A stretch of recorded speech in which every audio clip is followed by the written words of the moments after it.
Concernant les mécanismes de la TVA, eh bien effectivement, donc on va faire un petit rappel sur la notion de TVA en fait pour les entreprises. Donc la TVA, il faut que vous sachiez que elle est totalement neutre en fait pour les entreprises. C'est pour ça que toutes les entreprises réfléchissent tout le temps en hors taxe, que ce soit donc pour de la vente ou pour des achats, tout simplement parce que les entreprises sont un intermédiaire donc dans la collecte de la TVA auprès de l'État. Donc c'est un intermédiaire entre le client final et l'État. Vous avez deux notions.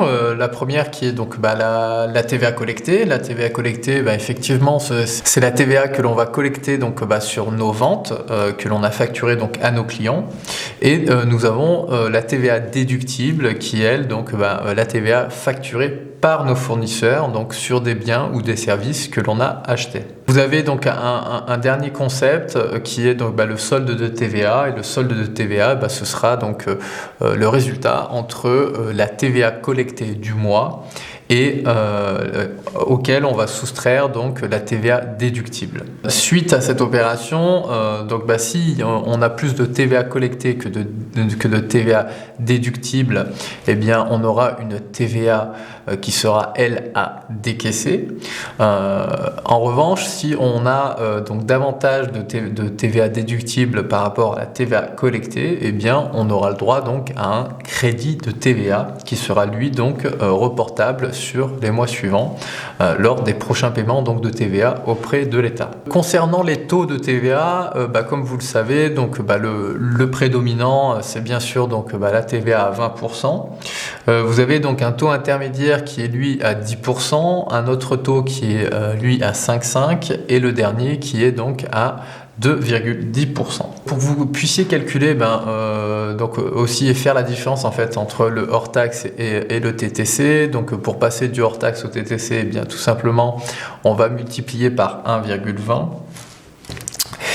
et pour passer donc du TTC au hors taxe, on va cette fois-ci diviser par 1,20. Les notions donc de fait générateur et d'exigibilité. Donc il va falloir que vous fassiez donc la distinction entre les biens, donc les achats de biens ou la vente de biens, et les achats de services ou la vente de services. Donc il faut bien faire la distinction entre biens et services parce que justement c'est là que résident en fait toutes les nuances entre fait générateur et exigibilité. Alors pour la livraison de biens en fait, donc pour les achats ou les ventes de biens, c'est assez simple, tout simplement parce que le fait générateur est lui égal à l'exigibilité. Alors qu'est-ce que ça veut dire? Eh bien le fait générateur en fait il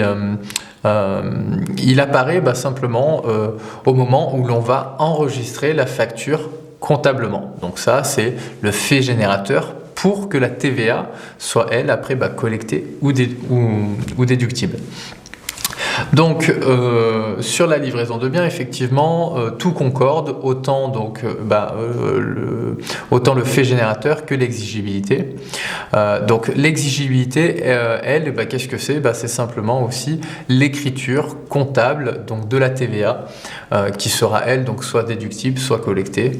Et c'est à ce moment-là que l'exigibilité arrive, que en fait on va devoir la TVA à l'État. Concernant la prestation de service, donc là ça va être différent. Alors différent d'ailleurs sur deux points.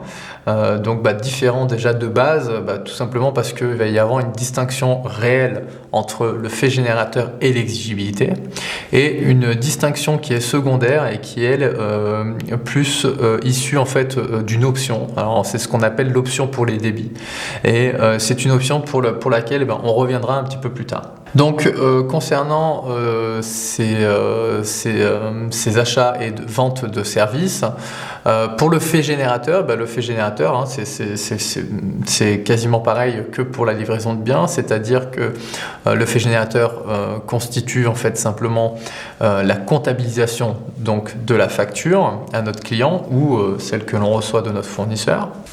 L'exigibilité, elle, donc sur les prestations de services, elle aura lieu en fait à chaque encaissement.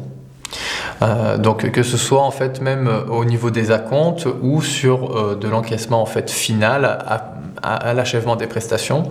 Donc ça veut dire qu'à chaque encaissement, à chaque fois qu'il y a un flux de trésorerie, donc sur des achats ou ventes de services, eh bien on va devoir donc simplement en fait comptabiliser la TVA à la date donc de l'encaissement. L'option pour les débits, donc c'est une option qui peut être prise donc par les entreprises. Donc toujours pareil, hein, ce sera sur de la prestation de service. Et donc là en fait, alors ce qui va changer, finalement en fait, on va revenir un petit peu sur du modèle de livraison de biens, c'est-à-dire que le fait générateur et l'exigibilité concordera. Donc alors, pourquoi on active ce genre d'option? Eh bien simplement parce que ça permet aux entreprises en fait d'avoir un peu moins d'écriture comptable et de avoir donc lors de l'enregistrement de la facture, que l'on ait bien la TVA qui est liée à cette facture-là. Donc, dans un souci en fait d'organisation et de concordance, l'option pour les débits est quelquefois prise en fait par certaines entreprises. Le point négatif à ceci, c'est simplement que on va devoir faire une avance de trésorerie si jamais, par exemple, sur des acomptes, sur des acomptes, on va devoir simplement devoir enregistrer en fait la TVA. Et donc souvent même on va devoir payer la TVA à l'État avant même que notre client nous paye. Donc finalement en fait on fait une avance de trésorerie, donc c'est ça le point négatif de l'option pour les débits. Et le point positif c'est que l'enregistrement de la facture concorde avec l'enregistrement de la TVA qui est elle-même liée donc à cette facture-là.